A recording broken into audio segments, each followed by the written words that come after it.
we are taking what's called a perimeter road around the edge of the airfield. We can see the type of wildlife just in and around the airfield with all the trees and the woods around the airfield. So there are attractants right away to the types of birds that we're worried about that can be potential bird strikes.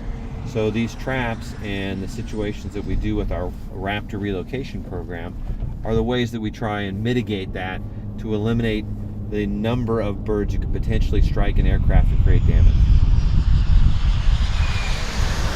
So we're on the west side of the airport right now. The airfield is behind us. This is what we call the southwest goshawk trap. This is one of the traps that we catch the most hawks in.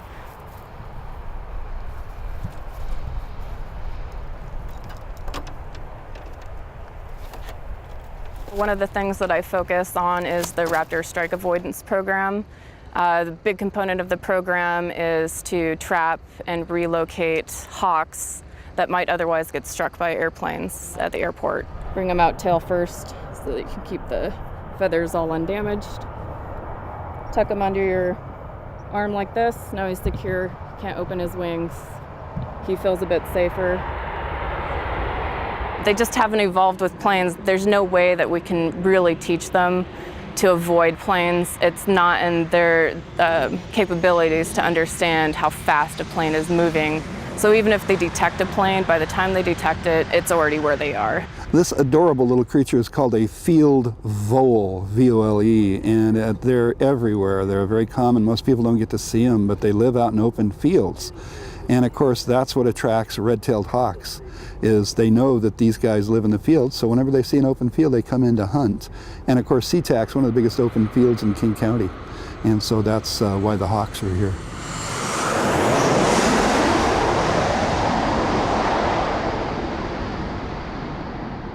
This gorgeous bird is a first-year red-tailed hawk that we just caught a few minutes ago. This bird is just out on his own now, learning to make a living. He's kind of like, he's a teenager. He's left his parents, and now he's got to figure out how to catch enough food to stay alive.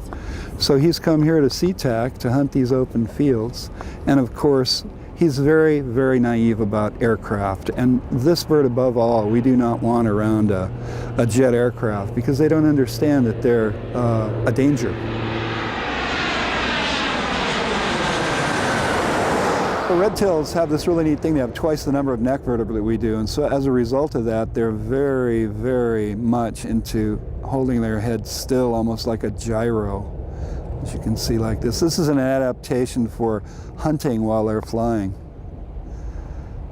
Totally fascinating. We have tons of different scare tactics that we try to use.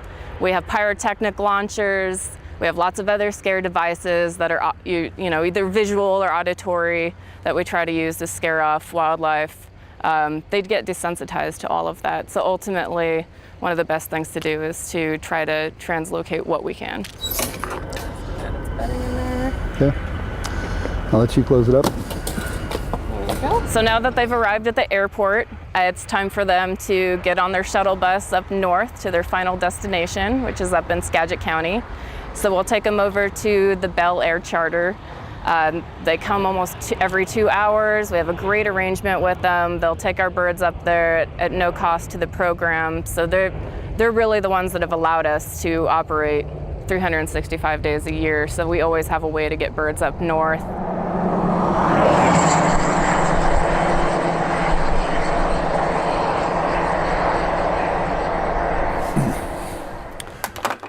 So we'll go ahead and weigh this guy. I personally weigh and measure all the birds that I catch just because I like a lot of data. 1,010, how big they are, how long their wings are, how long their tails are, and how he fits in with the whole population. Turns out that our birds here in the Pacific Northwest are different than the birds on the East Coast, and they're different than the birds in Wisconsin. So all these data go to the banding lab so anyone can use them in the future. It's a traditional thing to do with hawks when you band them. We want to know where they go. We want to know how long they live. We want to know where they show up. We especially want to know if they come back to the airport or not. We're taking them away from the airports. They're not struck by aircraft. And if they come back, well, then that tells us that maybe we need to move them further. So there has to be some way, some record, that says who this bird is and what's happened to him. And you can see you get a real nice fit that way. And that's locked on, so he can't take that off with his beak. And then we always check to make sure that it spins freely, and this is a perfect fit, so that's great for that guy.